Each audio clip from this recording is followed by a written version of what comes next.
Everyone loves a good origin story. Our favorite characters in movies and literature have backstories that we love to discover. And those origin stories provide the context and often the original purpose of the character in question. We want to know how it all began. But interest in origin stories isn't limited to the world of fiction. They matter in real life too.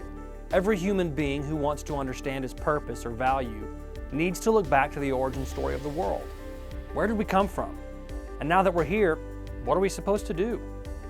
For Christians, our origin story is laid out in the first few chapters of the Bible's book of Genesis. Those chapters cover a wide array of issues, ranging from sex and gender to human value, procreation, family formation. But sometimes people are surprised to learn that one of the things Genesis emphasizes is the God-given endeavor of work. At the very beginning of all things, our first parents were given tasks to perform, a job to fulfill. They were stewards of the earth, farmers and gardeners, and were told to work with the earth in ways that contribute to human flourishing. Mankind's God-given stewardship of the earth through productive labor is one of the key facets pointing to what it means to be made in God's image. Work is so central to mankind's purpose that when sin entered the world at the fall, one of the consequences of sin was that human work would become more difficult. After the fall of man, the very ground was cursed and the earth began to work against the success of human endeavor. After the fall, the Bible says, "Through painful toil you will eat food from the ground all the days of your life." And the presence of sin continues to frustrate our work lives in new ways every day. Maybe you've noticed that the cultural conflict over foundational moral questions is spilling over into a growing number of workplaces, raising questions regarding how Christians who work in those environments should respond.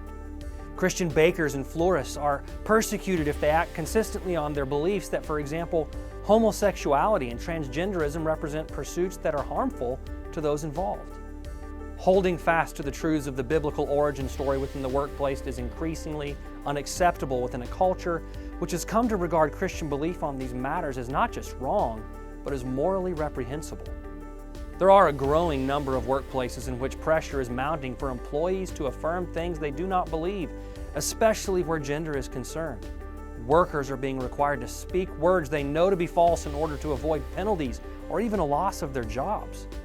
Wise and thoughtful Christians need to be considering how they're going to continue to work and live with integrity in such an environment and to maintain their witness to the truth. At home, perhaps the time has come for Christian parents to consider the possibility of guiding their children's education in such a way that their children are equipped for careers in areas less susceptible to the kinds of moral coercion and confusion increasingly found in the workplaces of some larger companies. Perhaps Christian communities should begin to consider how they can make the preparation of their children for work a more strategic part of their ministry offerings. Young Christians increasingly need to find alternative paths for developing economically valuable and viable skills.